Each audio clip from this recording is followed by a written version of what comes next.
जिसको भगवान शिव अपने पास में रखे हैं, यह साधारण नहीं है। शिव मंदिर में जब आप कभी जाएं, शंकर भगवान की, कभी ऐसा मौका लगे कि आपको लगे कि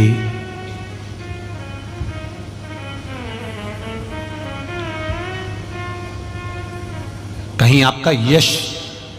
कम हो रहा हो,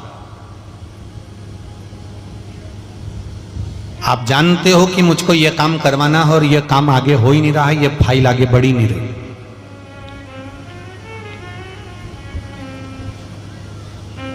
आपको लगे ये फाइल आगे नहीं बढ़ रही, शिव जी पे जो जल चढ़ाओ, उस चढ़े हुए जल को जब आप थोड़ा सा लेकर आते हो, आपको बताया था ना कि खाली लोटा नहीं लाना चाहिए, खाली कलश शंकर जी के मंदिर से वापस नहीं लाना। शंकर भगवान को जल चढ़ाया, चढ़ाने के बाद थोड़ा सा जल हाथ में या कटोरी में या कलश में झेल लिया, भले 2 बूंद लाओ पर अपने घर पर लेकर आओ। उस 2 बूंद जल का भी स्पर्श कलश के अंदर हाथ की 3 उंगलियां लगाकर अगर त्रिशूल पर टच कर कर मात्र आपने उस कलश के अंदर लगा दिया और वो जल भी आपने अपने घर पर छोड़ दिया, छींट दिया या उसका आचमन मात्र हो गया, तो व्यक्ति का यश बढ़ना अपने आप प्रारंभ हो जाता है, उसकी यश की प्राप्ति उसको होने लगती है, उसको यश की वृद्धि होने लगती है, उसको यश की प्राप्ति होने लगती है। त्रिशूल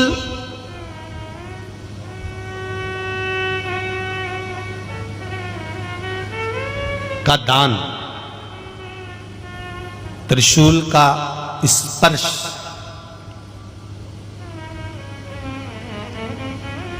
एक बहुत अच्छी बात कहना चाहेंगे, आपके स्मरण में रहना चाहिए, बहुत सुंदर इसमें। कभी अगर मौका लगे, कभी अगर मौका लगे, और शंकर भगवान का बहुत सुंदर श्रृंगार हो गया, बहुत सुंदर श्रृंगार हो गया, और शिव जी पे माला भी बहुत अच्छी चढ़ी है, बेलपत्र भी अच्छी चढ़ी है, धतूरा भी अच्छा चढ़ा हुआ है, फूल भी अच्छे चढ़े हुए हैं, और आपने देख लिया शिव जी का बहुत अच्छा श्रृंगार हो गया, और तुम्हें कभी मौका लग जाए ऐसा,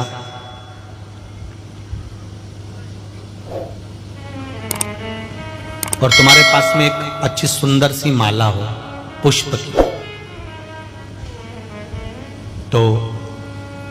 आप पुजारी जी को या पंडित जी को कह दो, या पंडित जी मान नहीं हो, शिव जी का अच्छा श्रृंगार हो गया हो, तो वो माला केवल त्रिशूल की, जो त्रिशूल है उस त्रिशूल पर ही उस माला को अगर आपने केवल टांगी दिया तो भी आप उन्नति की सीढ़ी पर आगे बढ़ना प्रारंभ कर देते। पर किस समय पर? जब भगवान का पूर्ण श्रृंगार हुआ, पूर्ण श्रृंगार शिव जी का हो गया और माला तुम्हारे हाथ में है, और तुमने देखा भगवान का श्रृंगार हो गया। अब शिव जी पे अगर माला चढ़ाऊंगा और श्रृंगार गिर जाएगा, तो उस माला को आप अपने यश प्राप्ति के लिए, अपने आनंद के लिए, अपनी उन्नति के लिए आप उसको त्रिशूल पर चढ़ा सकते। हम कई बार एक बात बहुत अच्छे से आपको वर्णन किए हैं कि कभी मौका लगे और आप किसी कंपटीशन एग्जाम में बैठ रहे हैं, या एक ही जगह पर सर्विस करते करते बहुत समय हो गया और वहां पर उन्नति नहीं हो रही है, आपका प्रमोशन नहीं हो रहा, तब 7 बेलपत्र केवल त्रिशूल का, 3 जो त्रिशूल में 3 नोक होती है, पहले साइड की दोनों स्पर्श, फिर बीच का स्पर्श कर कर अपने हृदय की कामना कर कर अशोक सुंदरी वाली जगह पर मात्र चढ़ा देने पर भी व्यक्ति जिस जगह पर नौकरी कर रहा होता है उससे उसका प्रमोशन का चांस बढ़ जाता है और उसकी उन्नति की ओर अग्रसर होता है। त्रिशूल भगवान देवाधिदेव आनंद करने वाले महादेव के जो हाथ में आया है, वो त्रिशूल कोई साधारण नहीं, स्वयं सूर्य नारायण की कला को काटकर बनाया, भास्कर देव की कला को काटकर। एक कलश जल, एक कलश जल का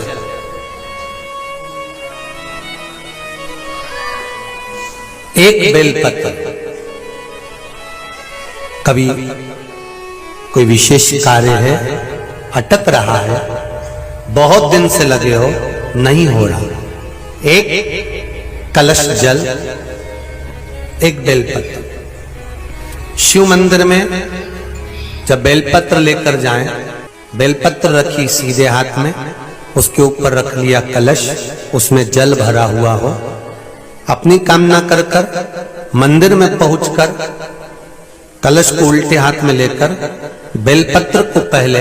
अशोक सुंदरी वाली जगह पर, ये डंडी का जो भाग है जहां से पानी बहता है, अशोक सुंदरी की जो जगह होती है, और ये पत्ती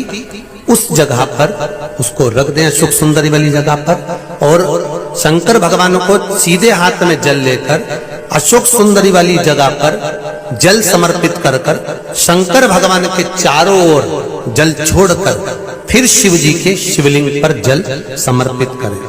लगभग 2 या 3 सोमवार लगातार प्रतिदिन एक बेलपत्र समर्पित करें। और अगर आपने लगातार 2 सोमवार या 3 सोमवार कर लिया तो जो अटका हुआ कार्य है ना, मेरा देव अधिदेव महादेव उसमें सफलता प्रदान कर देगा, ये विश्वास। अशोक सुंदरी की जगह पिता जितना अपने बेटे की नहीं सुनता, उतनी अपनी बेटी की सुनता। बेटा मां को प्रिय होता है और बेटी बाप को प्रिय होती है, बेटी पिता को प्रिय है। आप अशोक सुंदरी से अपनी बात कह सकते हैं।